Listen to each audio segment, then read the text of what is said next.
163 page number 31 question number 32 question number cash flow chapter. इसकी addition information के अंदर पहला पॉइंट है जी प्रपोज्ड डिविडेंड। ये दिया हुआ है 2018 के नीचे 12% और 2017 के नीचे 10%। 2017 मतलब प्रीवियस ईयर, 2018 मतलब करंट ईयर। एक डिविडेंड है जी 12% और दूसरा डिविडेंड है 10%। प्रपोज्ड डिविडेंड बताइए, प्रपोज्ड डिविडेंड में क्या हमने समझा था?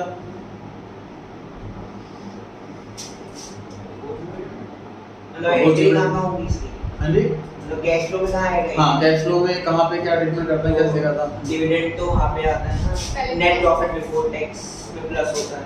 सर डिविडेंड दो जगह आता है, ऑपरेटिंग में प्लस होता है और फाइनेंसिंग में माइनस होता है। क्वेश्चन में दो दे रखे हो, करंट ईयर का और प्रीवियस ईयर का, तो कौन सा प्लस कौन सा माइनस बताएं? ये ऑपरेटिंग वाला करंट और फाइनेंस वाला नहीं, वो था ना इसमें पेड और पेड वाला, वो प्रोविजन फॉर टैक्स में था। हाँ जी, वर्कआउट तब बनता है जब तीन इंफॉर्मेशन अवेलेबल।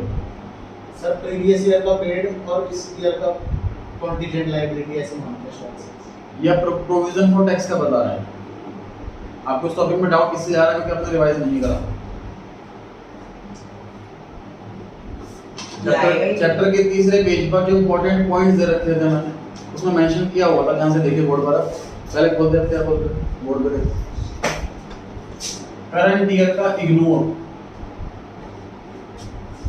करंट ईयर का कंप्लीटली इग्नोर, क्योंकि ये कॉम्पिटेंट लायबिलिटी है, इसकी कोई जनरल एंट्री नहीं होती। इस साल डायरेक्टर्स ने इतना प्रपोज किया कि हम इतना डिविडेंड बांटेंगे। अभी तक एनुअल जनरल मीटिंग नहीं हुई, फाइनलाइज नहीं हुआ, शायद बांटे शायद ना बांटे, फिर कितना बांटेंगे भी नहीं पता। इसलिए कॉन्टिनेंटल लायबिलिटी, कॉन्टिनेंटल लायबिलिटी है तो सर इसको हमने पीनल से नहीं माइनस किया होगा, इसलिए इसको पीनल में प्लस भी नहीं करेंगे। दूसरा, सर अभी तक फाइनलाइज नहीं हुआ तो पे भी नहीं करा होगा, इसलिए फाइनेंसिंग में से माइनस भी नहीं करेंगे। अल्टीमेटली करंट ईयर के प्रपोज्ड डिविडेंड को कुछ भी नहीं करता, इग्नोर। तो ऑपरेटिंग में ऐड क्यों करते हैं कोई भी आइटम? क्योंकि माइनस हो चुकी है, ये आइटम माइनस हुई नहीं। फाइनेंस में क्यों लेस करते हैं? क्योंकि कैश आउटफ्लो है, या आउटफ्लो है नहीं, तो दोनों बुकिश एंट्री, इनफैक्ट एंट्री नहीं है, ये डिसीजन है बस। पिछले साल हमने प्रपोज किया था डिविडेंड, उसकी एंट्री इस साल करी होगी और इसी साल पे करा होगा, तो प्रीवियस ईयर का प्रपोज डिविडेंड ही ऑपरेटिंग में प्लस होता है, प्रीवियस ईयर का ऑपरेटिंग डिविडेंड ही ऑपरेटिंग में सॉरी फाइनेंसिंग में माइनस होता है। समझ आ गई बात? ध्यान रहेगा। अमाउंट पर आ जाते हैं सर। तो प्रीवियस ईयर में जो है प्रपोज डिविडेंड कितना था और शेयर्स कितने थे? 8 लाख रुपए के थे, तो 8 लाख का 10% 80,000। 80,000 रुपए ही आपको ऑपरेटिंग में प्लस करना है और 80,000 रुपए ही आपको फाइनेंसिंग में माइनस करना है। जब कट आउट होगा जी प्रपोज डिविडेंड में। और कुछ और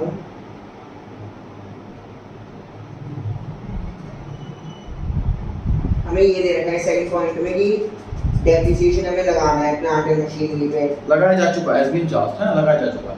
मतलब फिर ये इग्नोर करेंगे? हां जी, इग्नोर करेंगे। एक्शन इग्नोर क्यों करेंगे? ऑपरेटिंग प्लस नहीं करते तो हम 60,000 ऑपरेटिंग में डालेंगे। हां, और फिर नीचे जो वैल्यू आएगी वो तो हम पहले उसमें लिखेंगे कि हमने पहले 6 लाख की थी, फिर 9-10 की हो गई।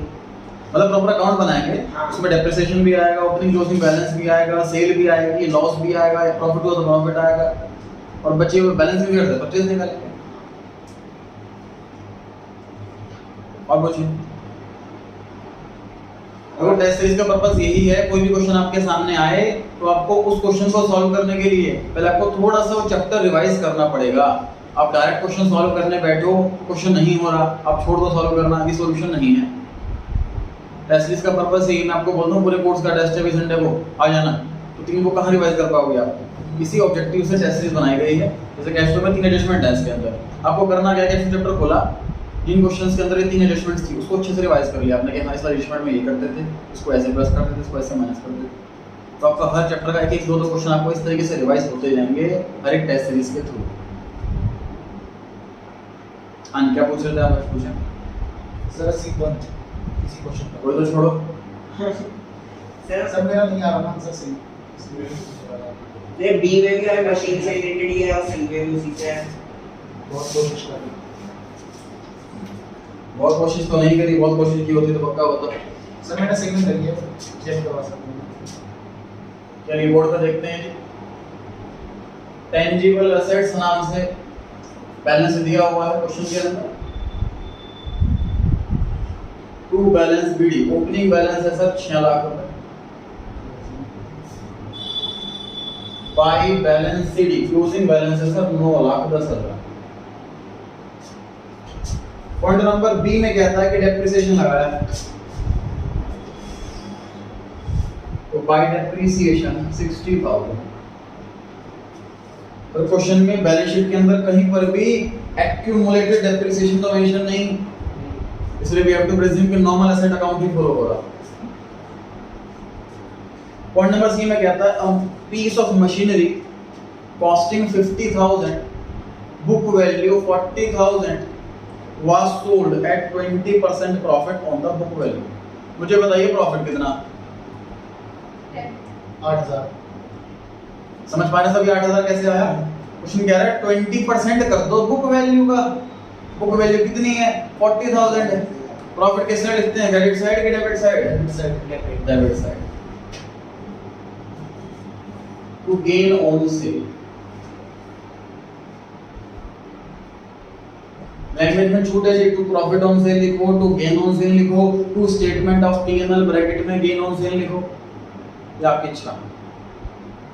या to statement of P&L bracket में अदर इनकम, क्योंकि अदर इनकम की हेडिंग के अंदर जाता है ये वाला। ठीक है, कौन बच्चा सेलिंग प्राइस बता सकता? 48,000। 48,000 सर 40,000 की चीज हमने 8,000 के प्रॉफिट पे बेची है, तो 48,000 में बेची।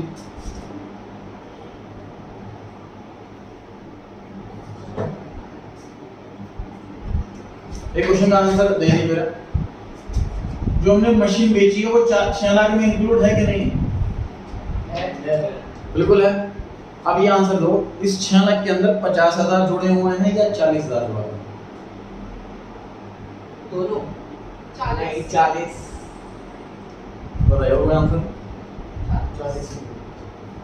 40 करेक्ट आंसर है। मुझे लगा था गलत आंसर है। गुड। बुक वैल्यू, क्योंकि देखो अगर क्वेश्चन के अंदर ना एक्यूमुलेटेड डेप्रिसिएशन अकाउंट मेंटेन हो रहा होता तो फिर उस केस में मशीनरी ना कॉस्ट प्राइस पे रहती है। अकाउंट को मेंटेन नहीं हो रहा, उस केस में मशीनरी बुक वैल्यू पर है। ठीक है, तो इस 6 लाख के अंदर 40,000 रुपए जुड़े हुए हैं उस मशीन के जो हमने बेचे। 40,000 यहाँ से हटा दिया हमने, 48 इधर लिखा, 8 इधर लिखा, तो घट गया ना 40 में से। और ये बैलेंस शीट है। परचेज देखो, सेल हो गई, एक्शन हो गया, क्या बनेगा? परचेज रह गया बस। To 4 lakh. Bank account bracket में परचेज ब्रैकेट में बैलेंस शीट। टोटल कितना हो गया करके पता है? 10,18,000। 10,18,000।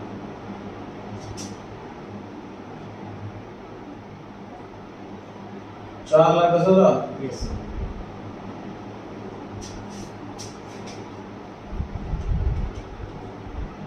जी बताइए क्या क्या करेंगे कैश फ्लो के अंदर? पहला काम sale of machinery, investigate. Operating में डेप्रिसिएशन है। ऑपरेटिंग में डेप्रिसिएशन प्लस कर देंगे 60,000। और दूसरा काम बोलिए। Purchase of machinery. इन्वेस्टिंग में परचेज कर देंगे माइनस 4,10,000। और बताइए सेल ऑफ मशीनरी। तीसरा काम ऑपरेटिंग में आ जाएगा ना, gain on cell of investing में सेल लिखेंगे प्लस का 48,000। चौथा काम ऑपरेटिंग में gain on cell minus. Operating में गेन माइनस कर देंगे 8,000। ये 4 काम करेंगे। और कर सकते हैं इसका डाउट?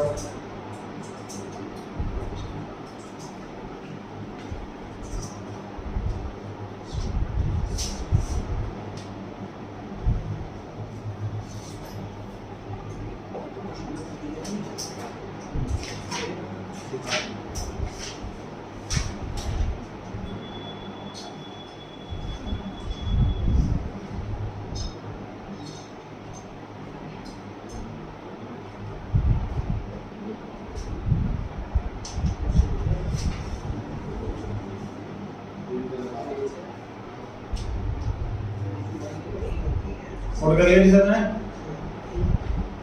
डाउट और कुछ है?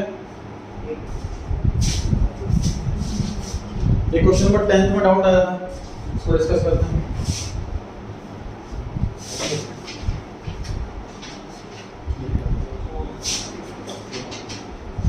Right. 159 page number 10th question number पढ़े ली? इसमें लिखा है ए और बी पार्टनर है 4:3 की रेशियो में। They admit C for 1/3 share. A और बी जो है वो 4:3 में है। सी नया पार्टनर आया 1/3 शेयर के लिए। इन फ्यूचर ए और बी की आपस की रेशियो 2:1 होगी। ये न्यू सैक्रिफाइसिंग रेशियो मांगी।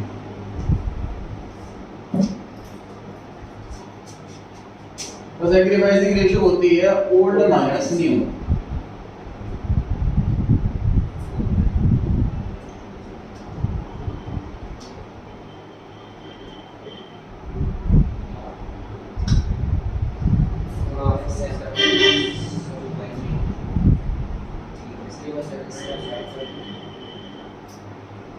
ये सॉल्यूशन मैंने गलत किया। अब सोचो क्या गलती करी। तो सी का 1/3 है तो सर 2/1 तो ये ए और बी की है ना सिर्फ। बिल्कुल सही।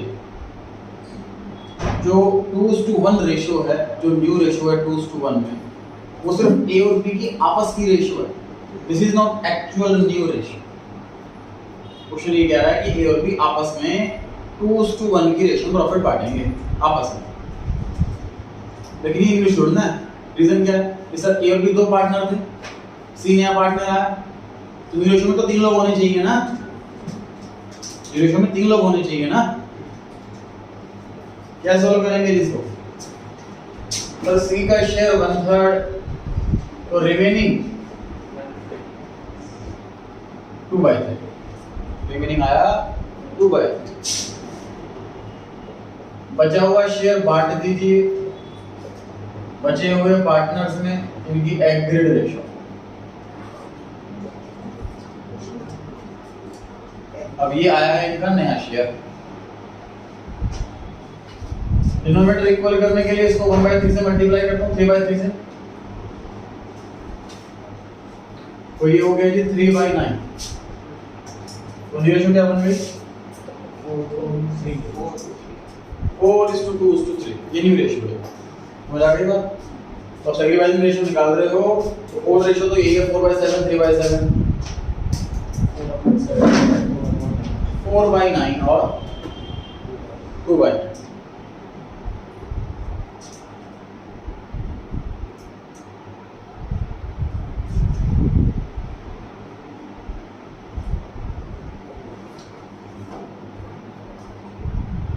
एट बाई 63 और ये होगा 13/63, तो 8:13। ये आंसर आया।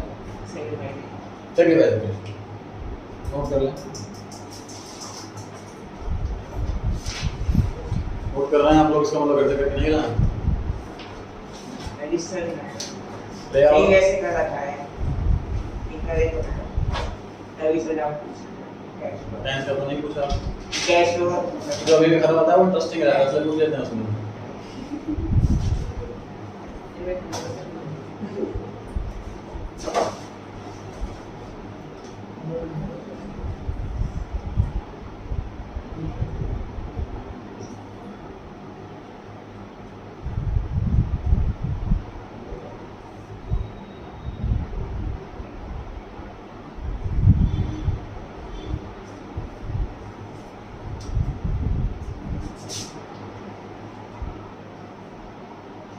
इसके अलावा किसमें डाउट था आप लोगों का? पूछो तो गलती से किया हो।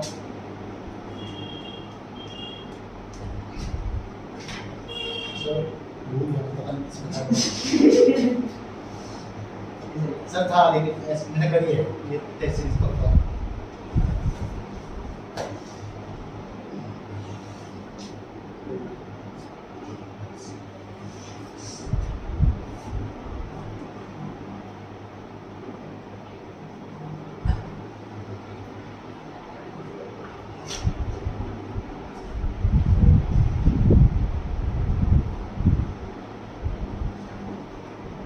टाइमिंग लास्ट संडे वाली ये थी 9 से 10 टेस्ट और 10 से 12 सैंपल पर प्रैक्टिस।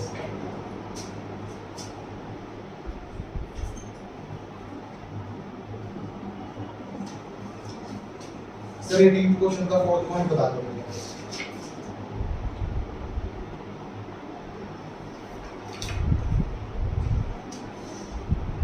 सर रियलाइजेशन अकाउंट बना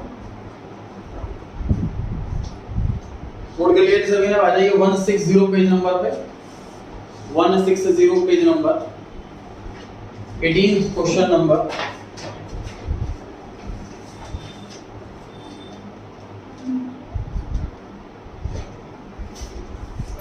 क्वेश्चन नंबर पॉइंट नंबर कौन सा बोला है? Fourth point sundry debtors. Yes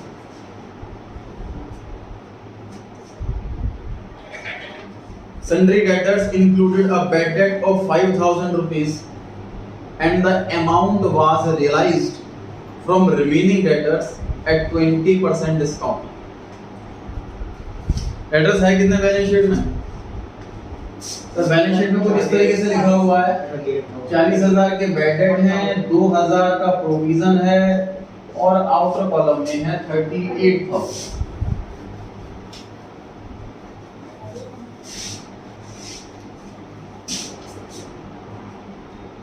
ये क्या इंडिकेट कर रहा है सर? टोटल डेटर से हमें 40,000 रुपए लेने और 2,000 रुपए हमें लगता है कि पैसा मर सकता, लेकिन ऑब्वियसली उसे डिमांड करने जाएंगे, ऐसा नहीं कि पैसे लेने नहीं जाएंगे, टोटल 40,000 रुपए की कलेक्शन के लिए जाएंगे, हमें उम्मीद है 38,000 मिल जाएंगे। ये इंडिकेट कर रहा है। जब एक्चुअल में मार्केट में गए पैसा लेने के लिए तो हमारे 5,000 रुपए मर गए। एक पर्टिकुलर पर्सन से 5,000 मिले तो उसने पैसे दिए नहीं, उसका मतलब रिमेनिंग डेटर्स कितने बचे? 35। ये 38 में से 5 माइनस नहीं करना, 40 में से 5 माइनस करना, क्योंकि 2,000 जो प्रोविजन है उससे भी हम डिमांड तो करने जाएंगे। एस्टिमेट एक्सपेक्टेड है कि पैसा मर सकता, लेकिन डिमांड तो करेंगे। तो मतलब ये 2,000 का जो एस्टिमेशन था ना, यही एक्चुअल 5,000 बन के निकला। हमें लगा था 2,000 मर जाएंगे, एक्चुअल 5,000 मर गए, तो 35 मिलेंगे। अब ये हुए रिमेनिंग डेटर्स, ये हुए रिमेनिंग। उसने कह रहा रिमेनिंग को भी ना हमें 20% का डिस्काउंट देना पड़ा। रीजन क्या होता है कि जब हम उधार सामान बेचते हैं ना तो हमारी क्रेडिट टर्म्स होती है 2 महीने, 3 महीने, 4 महीने, और हम उससे कहें कि पैसे आज ही दे दो, हमें तो आज ही बिजनेस बंद करो, तो वो पैसा कहाँ से लाएगा? तो हमें डिस्काउंट देना पड़ेगा, तभी वो पैसा देगा। तो -20% डिस्काउंट, डिस्काउंट हो गया 7,000 रुपए का। तो एक्चुअल में कितने पैसे मिले? पूरी ट्रांजैक्शन की एक सिंगल एंट्री बताइए क्या होगी? आगे बोलो, कौन बोल रहा है? हाँ बिल्कुल सही। Cash account debit to realisation account 28,000। Bad debt की कोई एंट्री नहीं है, डिस्काउंट की कोई एंट्री नहीं है, सिंपल सी बात है सर। पूरी क्वेश्चन, पूरी ट्रांजैक्शन का कंक्लूजन ये है कि पैसा मिल रहा है। Cash account debit to realisation. ध्यान रखिए इस चैप्टर के अंदर जब आप एडजस्टमेंट पढ़ रहे हो तो आप स्टेप 2 में हैं। स्टेप 2 में इन 3 के अलावा कोई चौथा नाम नहीं लिखना, कैश, रियलाइजेशन और पार्टनरशिप। और कर सकते हैं जी आप। जैसे इस क्वेश्चन में हमें सिर्फ रियलाइजेशन अकाउंट बनाना है, तो हम वर्किंग नोट में इसको बनाएंगे पार्टनर कैपिटल का? नहीं, बिल्कुल नहीं बनाएंगे। क्वेश्चन में रियलाइजेशन अकाउंट मांगा है तो सिर्फ रियलाइजेशन अकाउंट ही बनाएंगे हम। Partners capital account ignore, cash account ignore. Question के अंदर सर कैश अकाउंट ही मांगा होता, उस केस में भी हम रियलाइजेशन अकाउंट बनाते, कैश अकाउंट बनाते, पार्टनर्स कैपिटल अकाउंट इग्नोर।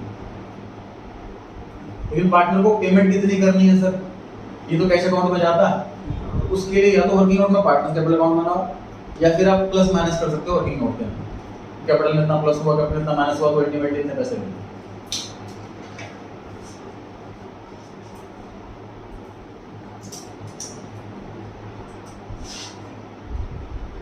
पूरी पार्टनरशिप चैप्टर के, पूरी पार्टनरशिप बुक के अंदर सिर्फ एनपीओ और डिसोल्यूशन ही ऐसे चैप्टर हैं जो आपके ग्रेजुएशन में आएंगे।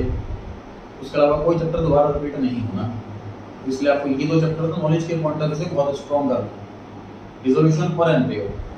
तो फिर 2 चैप्टर पूरी पार्टनरशिप में से ऐसे हैं तो ग्रेजुएशन में आएंगे। बाकी कोई चैप्टर, जो बाकी चैप्टर जो आप पढ़ रहे हो वो फर्स्ट टाइम और लास्ट टाइम पढ़ रहे हो। और कुछ sir first adjustment process. First adjustment इसकी land and building were sold 2 lakh rupees through a broker who charge 2% commission.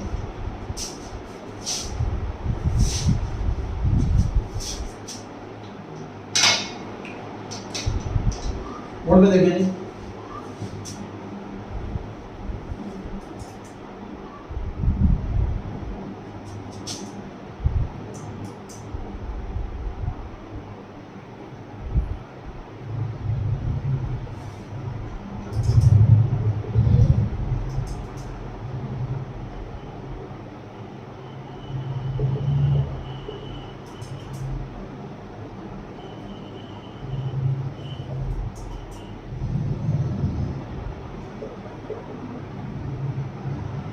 इस चैप्टर से 2 मिनट के लिए बाहर आ रहे हैं जी।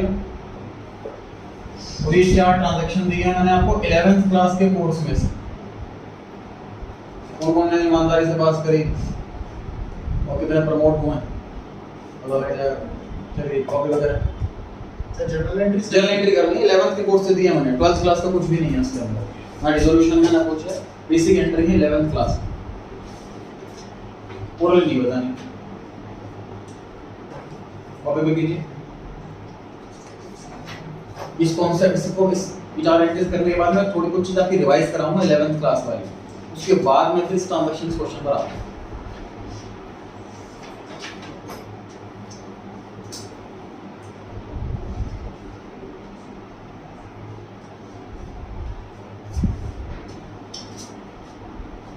पहले में लिखा है ये गुड्स परचेज करे हमने 10,000 रुपए के और 10% कमीशन दिया। सेकंड में लिखा है जी हमने मशीनरी खरीदे 10,000 रुपए की, 10% कमीशन दिया। और थर्ड फोर्थ में सेल है परचेज की जगह।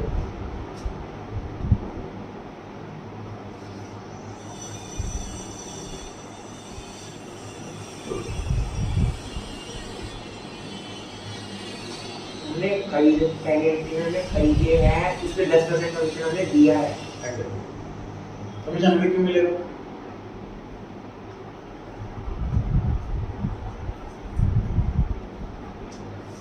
चारों ही केसेस के अंदर हमने कमीशन दिया है। तो परचेज कर रहे हैं हम सामान, तो हमें कमीशन क्यों मिलेगा?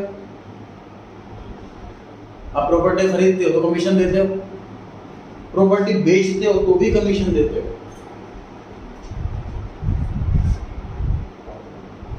चारों के केस में कमीशन पे हो रहा है, रिसीव किसी में नहीं हो रहा। ये मैं क्लियर कर दूं। चारों एंट्री आपकी सही है तो आपने 11th क्लास में बड़ी ईमानदारी से पढ़ाई करी है। आपका बेस स्ट्रॉन्ग है जर्नल का। आपको रेवेन्यू एक्सपेंडिचर और कैपिटल एक्सपेंडिचर की सही जानकारी है, ये इंडिकेट होगा अगर आपके चारों एंट्री सही है।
मैं पहले का आंसर बता रहा हूँ, आप लोग खुद चेक करें किसका सही है किसका गलत है। उसके बाद फिर टाइम दूंगा सेकंड थर्ड फोर्थ के लिए।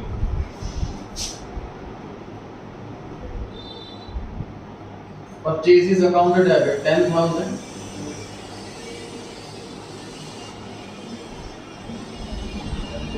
Commission account debit 1,000,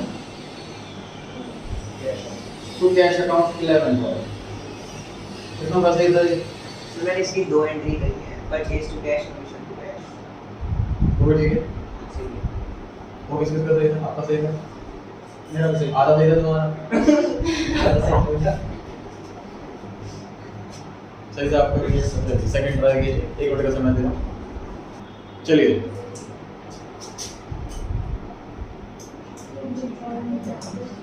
machinery account debit 11,000 to cash account 11,000। जब तक एसेट क्रेडिट यूज ना हो तब तक के सारे खर्चे उसके कॉस्ट के अंदर ऐड हो जाते हैं। ये डिफरेंस है बेसिक रेवेन्यू एक्सपेंडिचर और कैपिटल एक्सपेंडिचर के बीच। इसके पीछे एक और लॉजिक बताया गया था क्या कि सर ये जो गुड्स हैं ये बार-बार खरीदे जाते हैं, ये एक्सपेंस बार-बार होंगे, सेपरेट अकाउंट बनाने में समझदारी है। ये वाला एक्सपेंस सालों में एक आध बार होता है, बार-बार नहीं होता, तो कमीशन के लिए हम सेपरेट अकाउंट ओपन नहीं करेंगे, इसकी कॉस्ट में ऐड करेंगे। ये कितनों का सही था? अभी इधर आप चलो मैं वेंडर वाला किसमें आता था वेंडर अकाउंट दोबारा बोलो। वेंडर अकाउंट जो डेबिट उधार में खरीदने तब आता है, वो क्रेडिट होता है। अगर पैसे नहीं देता लिखा होता ना मशीनरी परचेज फ्रॉम राम ऐसा लिखा होता तो machinery account debit to Ram आ जाता है। यहाँ पर नाम नहीं लिखा इसलिए कैश, ठीक है। वेंडर वर्ड तब आता है जब लिखा होता है machinery purchase on credit full stock. उधार में खरीदी ये तो लिखा है लेकिन नाम तो लिखा ही नहीं, उसके साथ वेंडर लिखते हैं। गुड्स में क्रेडिटर, मशीनरी में वेंडर। और थर्ड लिखा है कि machinery purchase from vendor. Machinery account debit vendor, सब कैश नहीं आएगा, मशीनरी तो वेंडर से खरीदेंगे। लेकिन मतलब वेंडर वर्ड बोल दिया ना कि उससे खरीदी है। जब पर्टिकुलर पर्सन को बोला जा रहा है कि उससे खरीदी है तो वी हैव टू प्रेजेंट उधार में खरीदी।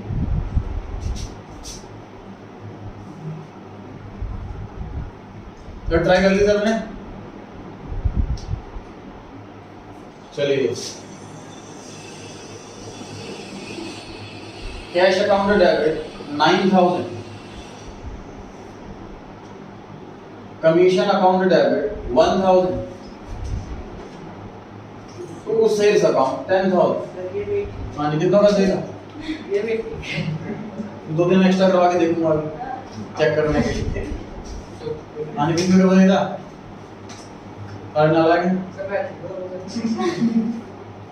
असरियल पर 10,000 के गुड्स बेचे हैं, सेल्स में 10,000 आएगा। Commission is always an expense. पर कमीशन लेके इनकम में भी तो लिखा होता है, तो हमारा काम ही होता है कमीशन लेना। क्वेश्चन में बोले गुड्स बेचे हैं और कमीशन दिया, हम गुड्स बेचे और हमें कमीशन लेस होना होता है, तो हमें एक्चुअल में पैसे सिर्फ 9,000 रुपए मिले होंगे। फॉर एग्जांपल कोई अपना स्कूटर बेचना है, 20,000 रुपए का बेचना है, तो जो बेचने वाला जो कमीशन एजेंट है वो 13,000 रुपए कमीशन लूंगा, मुझे 18,000 रुपए मिलेंगे, कमीशन कट के पैसा मिलेगा। ठीक है, क्लियर हो गया?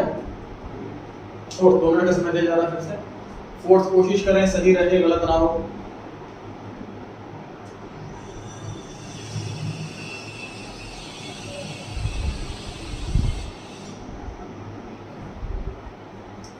फोर्थ में मैं कॉस्ट दे देता हूँ, सोल्ड फॉर 10,000, कॉमा कॉस्टिंग 15,000। 15,000 की कॉस्ट है, 10,000 रुपये में बेचा है, 10% कमीशन।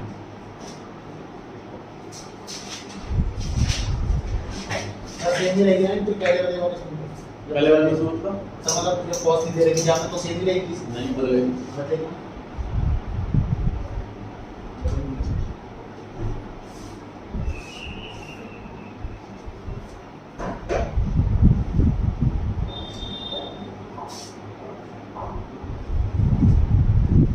सर कमीशन जो है वो हमारी बुक वैल्यू पे लगती है या फिर इस पे issue price? Selling price 10,000।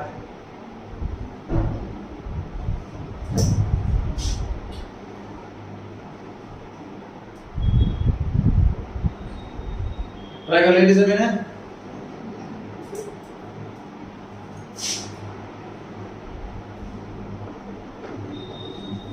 Bank account debit या कैश अकाउंट डेबिट दोनों सही। Loss on sale account debit to machinery account. Machinery में 15,000, बैंक में 9,000 और लॉस में 6,000। बताओ किस किस का सही था? हर्ष को छोड़ के जैसे देख ले रहते हैं फिर समझे सर मशीन 15,000 रुपए की कॉस्ट थी, वो बेची थी हमने एसेट डिक्रीज क्रेडिट। मशीन में तो 15,000 है, कोई डाउट नहीं है इसमें। पर हमने मशीन जिस बिल को बेची है उसके तय हुआ अमाउंट 10,000 रुपए, सेलिंग प्राइस 10,000 रुपए, और कमीशन एजेंट ने बोला है कि 10% कमीशन मेरा, तो 1,000 रुपए कमीशन देना पड़ेगा उसको। हमारे जेब में कितने रुपए आए? 9,000 रुपए, बैंक में 9,000। फिर 15 की चीज 9 में गई, कुछ नहीं लॉस हो गया। सर 1,000 का तो कमीशन है, लॉस होना चाहिए। सर कमीशन यहाँ पर रिकॉर्ड करा है आपने, कमीशन यहाँ पर रिकॉर्ड नहीं करा। जो लॉजिक यहाँ पर है देखो वही लॉजिक यहाँ पर है। इस तरफ गुड्स को बेचने का काम बार-बार करना है, गुड्स बार-बार बेचें, ये कमीशन बार-बार होगा, तो एक्सपेंस बार-बार होगा, उसके लिए सेपरेट अकाउंट बनाया जाएगा। ये वाला एक्सपेंस सालों में एक आध बार होना है। और प्रैक्टिकली फॉर बताता हूँ रीजन क्या है कि जब कमीशन होता है ना तो हम ऑटोमेटिकली अपना सेलिंग प्राइस बढ़ा देते हैं। फॉर एग्जांपल मुझे अपना स्कूटर बेचना 20,000, मुझे पता है मैं एजेंट के पास जाऊंगा 2,000 रुपए तो कमीशन मांगेगा वो, तो मैं उसे बोलूंगा मुझे 22 में बेचना है अपना स्कूटर, ताकि मुझे 22 में से 2 कट के अपना 20 ही मिलेंगे। समझ पा रहे हो? किसी को प्रॉपर्टी बेचनी होती है, मान लो 40 लाख की 50 लाख की प्रॉपर्टी है, मुझे पता है मैं एजेंट के पास जाऊंगा वो 1 लाख रुपए कमीशन ले लेगा, तो वो बोलेगा वो 51 लाख की बेच रही है, ऑलरेडी वो प्राइस इंक्रीज कर देगा। 15 की मशीन सब 9,000 में बिकी, 6,000 रुपए का लॉस, 6,000 रुपए का लॉस में कमीशन इंक्लूड हो गया ना। समझ में आ गया बात? अगले क्वेश्चन पर आ रहे हैं। पॉइंट नंबर 1, पॉइंट नंबर 1 कर रहे हैं पहले 11th क्लास के हिसाब से, ठीक है जी। पॉइंट नंबर 1 जो है dissolution chapter 160 page number 18 question number पहला पॉइंट, इसको सॉल्व करना है पहले 11th क्लास के हिसाब से, फिर 12th क्लास के हिसाब से करना है। लिखा हुआ land and building were sold for 2 lakh through a broker who charged 2% commission. Again आपको 1 मिनट का समय दे रहा हूं, कीजिए ट्राई। 11th क्लास के हिसाब से लैंड एंड करके डिसोल्यूशन चैप्टर भूल जाओ, 11th क्लास में होते और ये क्वेश्चन होता तो एंट्री क्या करें। ये क्वेश्चन सॉल्व करना ही हमारा काम नहीं है, हमें बेस बिल्कुल बढ़िया स्ट्रांग बना करके चलना।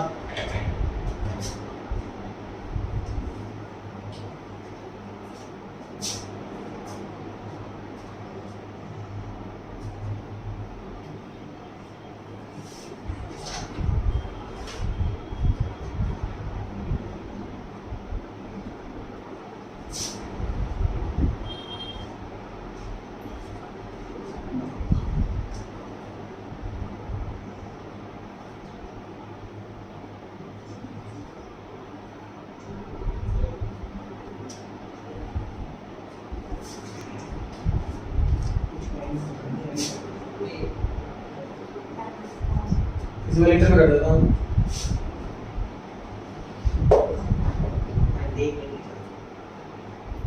लैंड एंड बिल्डिंग के सामने 2,50,000। गलत हो गया। इसका दे दियो क्या? मैं ही मेरा बैंक अकाउंट के सामने मेरा भी सही है। 2 लाख माइनस 4,000 1,96,000 और लॉस के सामने 54,000। हाँ सही है सर मेरा। सर नेट में 50 पूरे तो क्यों आया? अरे उसमें दे रखी है बैठ में। ओ मैंने वो देखी। सर आपने पहले 11th क्लास के हिसाब से करो। तो 11th क्लास से कराया मैंने, सर तो 2 लाख ही नहीं आएगा सिर्फ अमाउंट, उसमें 2 लाख ही नहीं आएगा सिर्फ अमाउंट, बैलेंस शीट देखें। देखो कॉस्ट प्राइस है 2,50,000, ये बैलेंस शीट के अंदर गिवन है।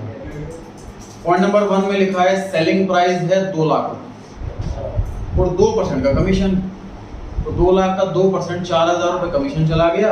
एक्चुअल में हमारी जेब में पैसा आया 1,96,000 और लैंड बिल्डिंग थी 2.5 लाख रुपए की, 54 का लॉस। ठीक है जी, ये 11th क्लास के हिसाब से। अब 12th क्लास के हिसाब से सर हमें क्या करना है, हमें सिर्फ पैसे पे ध्यान देना है। बैंक अकाउंट पे देख लीजिए डेबिट हो रहा है, पैसा आ रहा है, टू रियलाइजेशन।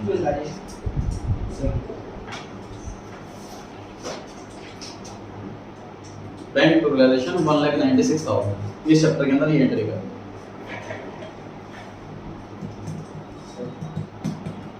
और पूछिए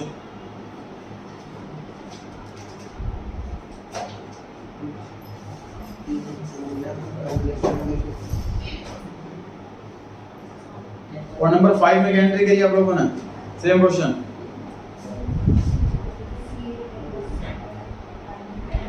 बताइए एंट्री बताइए अमाउंट के साथ। सब इसकी पॉइंट नंबर 5।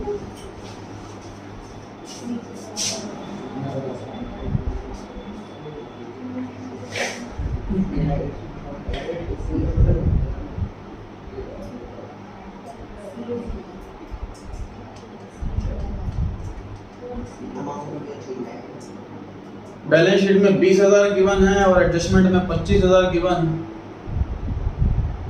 पहले तो अमाउंट को छोड़ो, एंट्री को बताओ, उसके बाद अमाउंट बनाए।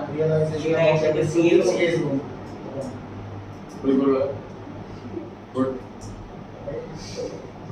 Sir realisation account debit to CS capital account और गलत, ध्यान से सोचो। CS loan account balance sheet में किधर दिया हुआ? Liability side. तो इसका डेबिट बैलेंस है या क्रेडिट बैलेंस है? Credit balance. खत्म करने के लिए क्या करोगे? तो माइंड में एक छोटी सी बात फिट करोगे, sir CS loan account debit होगा 20,000 से, ये तो कंफर्म है, ठीक है। अच्छा बताइए पैसा आ रहा है कि जा रहा? जा रहा है। कुछ भी नहीं हो रहा। कैश कहाँ लिखा है इसका? कैश है वो, ना पैसा आ रहा है ना पैसा जा रहा है। क्रेडिट साइड खाली है, क्या लिखते हैं खाली साइड में? Realisation account. खत्म। उल्टी बोल देती CS loan account debit to realisation account 20,000।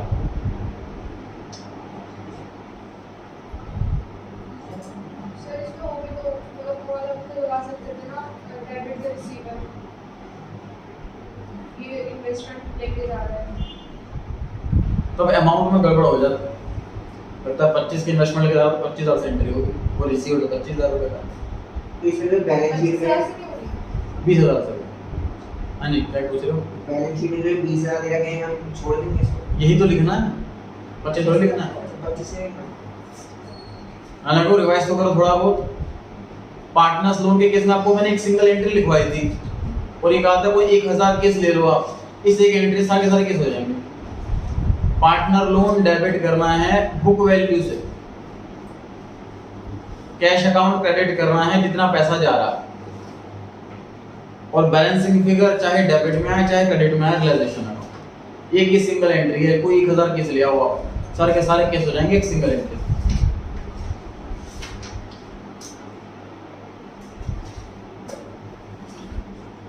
आप पूछ रहे हैं कि मैं पूछूं?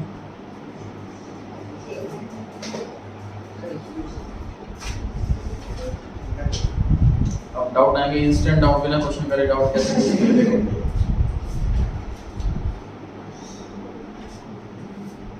सैटरडे को टेस्ट होता है बच्चे, संडे को टेस्ट होता है, सैटरडे को लेके बैठते हो। ये क्या है?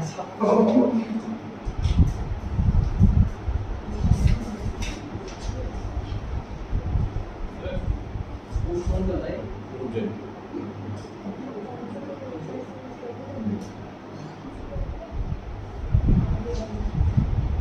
162 पेज नंबर। एडवांटेज क्या होगी हमारी कंपेरेटिव बनाने की?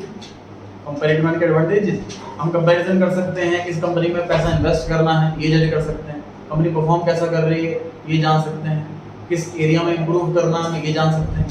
थ्योरेटिकल क्वेश्चन है तो बुक में आपको इजीली आंसर मिल जाएगा। 162 पेज पर जो सबसे ऊपर दिया हुआ क्वेश्चन चॉइस में और वाला, सीए एडयू एंड गेट वाला पार्ट मिल गया। इसमें सी पॉइंट की एंट्री बतानी है आपको अमाउंट के साथ। Stock was over valued bye 10%। Entry दिखानी है आपको अमाउंट के साथ। तो स्टॉक 5500। हाँ हां जी 5500 गलत है। 5500 अमाउंट रहता है, अमाउंट रहता है ना? अमाउंट गलत है सर। तो गलत। शायद इंटरेस्ट होता है, शायद ऐसे कुछ आपको लगता है मैं इतना बेसिक दूंगा? आप भाई क्या है उसे कैसे सर वो एक अच्छा अच्छा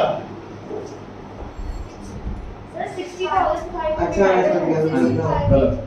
49,500। हां जी गलत। अरे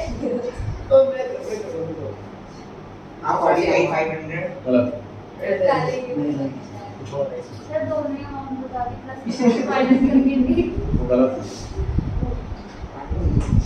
सर मुझे आता है ये बस थोड़ा सा फॉर्मूला याद नहीं आ रहा मुझे बस। मुझे भी आता है ऐसे तो। सर सर 60,500 100 गलत।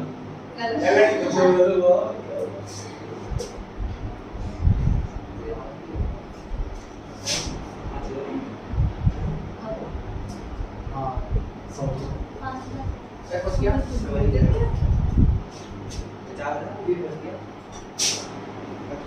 फॉर्मूला मेरे पास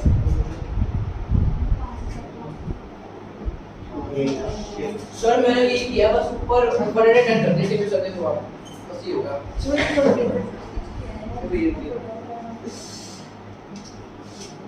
stock was over valued bye 10%। ध्यान कीजिए इस बात को। मान लीजिए ओरिजिनल वैल्यू 100 रुपए तो 10% बढ़ा रखी है, 110 पे लिखी हुई है, बुक वैल्यू की है। अब क्वेश्चन में ये चीज मिस कर दे। समझो इस बात को। मान लीजिए ओरिजिनल वैल्यू 100 रुपए थी और हमने 10% बढ़ा दी और बुक्स में लिख दिया 110। अब क्वेश्चन क्या 10% बढ़ा हुआ? क्वेश्चन में ये दे रखा। अगर आप इसका 10% निकालोगे तो गलत आ जाएगा ना, ठीक है ना। मान लीजिए ये 100 है तो ये 10 है तो ये 110 है, तो 55,000 रुपए जो दे रखा है ये 110 है, जो है उससे डिवाइड करो और जो चाहिए उससे मल्टीप्लाई करो।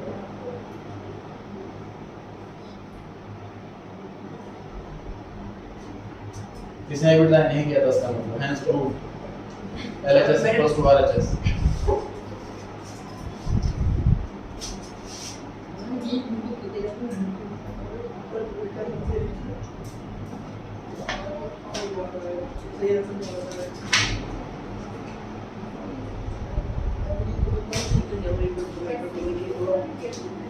दो दिन से बोल रहा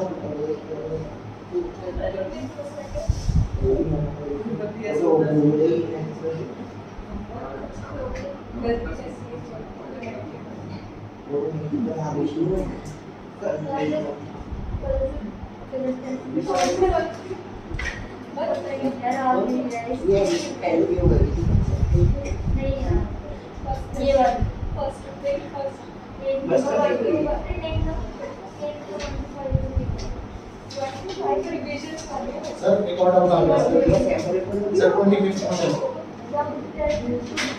सर मुझे चार ऑप्शन गलत लग रहे हैं सर मुझे इसमें। मेरा मैंने सॉल्व कौन नहीं सा करा कौन सा 25 25 सही है।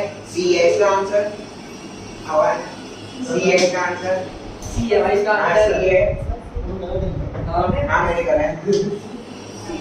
मेरा फोटो भेज दूंगा। सी है इसका आंसर। सर एक बार और बताओ सर सी है चलिए जी 25 question number 162 page number. Quick ratio दे रखी है 1/5। करंट असेट्स दे रखी है 6 लाख रुपए और करंट लायबिलिटीज 1 लाख। 1/5 है कि 1.5 है शायद। बिना कैलकुलेशन में 1.5 तो नहीं लिया होगा इसको। इसने तो 1/5 दे रखा है। 1.5 लेकर आ रहा आंसर ठीक। मेरा फोन फाइल है पूरा 1.5 सी आया इसका आंसर देख लियो। आपने 1/5 लिया है या 1.5 लिया? 1.5 दिया सर मैंने। मैंने 1.5 लेके करा था। 1.5। हाँ। तो आपका आंसर से गलत क्योंकि प्रिंटिंग मिस्टेक क्योंकि रेशियो इतनी कम नहीं होती। सर मेरी गलती नहीं है ना मतलब। हाँ तो सी आया आंसर ठीक है। कोई रेशियो ठीक कर लेंगे ये 1.5:1। ये धोखा देना। और पूछिए।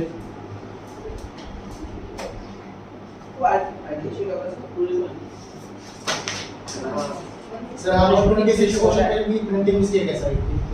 बताइए प्रिंटिंग मिस्टेक है। बताइए मिस्टेक क्या है? सर प्रिंटिंग मिस्टेक है। सर इसमें ये एक कॉलम में 3 ऑप्शन दे रखे हैं और बी कॉलम में 4। होता है भाई क्यों नहीं होता? ईगो में नहीं देगा तूने। तो 3 में से आपको ए बी जो 1 2 3 उसमें से आपको ए बी सी डी में से 3 ऑप्शन चूज करना है और एक एक्स्ट्रा दे रखा है। और चौथा चौथा तीन को select करना है। हां भाई सर ऐसा हो सकता है ना कि एक में 3 एक में 4? मेरे पेपर में आया था। आपको 3 ही चूज करना है, मतलब लेफ्ट हैंड साइड वाला। भाई कौन से लगाएगा? तो कैसे रीजनिंग? कोई नहीं 160 इसी सेम पेज है 162 पेज में तो भी क्वेश्चन क्या था, हमने स्टॉक वाला उसके नीचे वाला पॉइंट पढ़ा है, D point. 25,000 rupees were immediately paid to C, जो रिटायर हो रहा है तो कैपिटल अकाउंट में लिख देंगे जी टू बैंक अकाउंट। आगे and the balance was transferred to his loan account, तो to C his loan account आ जाएगा, जितना बचा बैलेंसिंग फिगर आया। आगे लिखा है payable in two equal instalment together with interest. इस लाइन की रेलेवेंस नहीं है क्योंकि क्वेश्चन के अंदर लोन अकाउंट नहीं मांगा, क्वेश्चन को मांगा क्या, prepare revaluation account and capital account. Question के अंदर अगर लोन अकाउंट मांगता तो इस पॉइंट की रेलेवेंस होती। लोन अकाउंट इस साल आपके कोर्स से हट गया, लोन अकाउंट था कोर्स के अंदर बट इस साल कोर्स के अंदर नहीं है, इसलिए क्वेश्चन मैंने कराया भी नहीं है और आपके सिलेबस में है। इस पॉइंट की रेलेवेंस तब होती है जो लोन अकाउंट मांगा। इसमें बैलेंस शीट की प्रैक्टिस भी कर लें, उसका टेस्ट के अंदर बैलेंस शीट भी हो, सेम क्वेश्चन ऐसे आ रहे हैं मतलब ऑमिटेड नहीं है। मैंने पेपर में बताया था वो डिसीज पार्ट में कैपिटल अकाउंट आया। देखो उस अकॉर्डिंग तो देखो आपका जैसे लगभग 30% कहते हैं कोर्स हट गया तो सारा कोर्स कराना पड़ेगा, मतलब अगर आगे कुछ भी आ सकता है। एडमिशन रिटायरमेंट में एक एडजस्टमेंट है जो हर साल आती है, इस साल आपके कोर्स से हट गई, हर कुछ हर साल आती है, हर पेपर में आती है, तो वो एडजस्टमेंट देखो सिलेबस से हट गए तो हम चैलेंज कर सकते हैं ना, सारे स्टूडेंट ही चैलेंज कर सकते हैं। अगर कोई क्वेश्चन ऐसा है जो कोर्स के अंदर नहीं था तो वो सीबीएसई 11th क्लास में से चल जाता है कि टीचर ने आउट ऑफ कोर्स भी करा दिया, कोई चैप्टर पढ़ाए 11th ऐसे भी करते हैं, टीचर ने चैप्टर भी पढ़ाया कि पेपर में नहीं आ गया, पेपर में दे दिया। तो 11th में कुछ नहीं कर पाता, लेकिन 12th क्लास में सीबीएसई का बोर्ड है, लाखों बच्चे पेपर दे रहे हैं और वहाँ पर कोई भी अगर गड़बड़ होती है 1-2 नंबर की भी, कोई छोटी मोटी मिस्टेक भी होती है तो खूब केस होता है फिर उनका, ये गड़बड़ कैसे हो गई, हमारे मार्क्स ऊपर नीचे हो गया, हमारा एडमिशन नहीं मिल रहा कॉलेज में वगैरह वगैरह। तो वहाँ गड़बड़ नहीं हो सकती, अगर होगी तो कंपलसेट को कंप्लीट किया जाए। जो चीज़ सीबीएसई ने सिलेबस में मेंशन कर रखा है कि हटा दिया गया है इस साल, तो डेफिनेटली वो नहीं आएगा। अगर आए तो आपको पूरे मार्क्स मिलेंगे अटेम्प्ट करने के लिए, अटेम्प्ट कर लेना, बस क्वेश्चन छोड़ना। चलिए जितना करते हैं।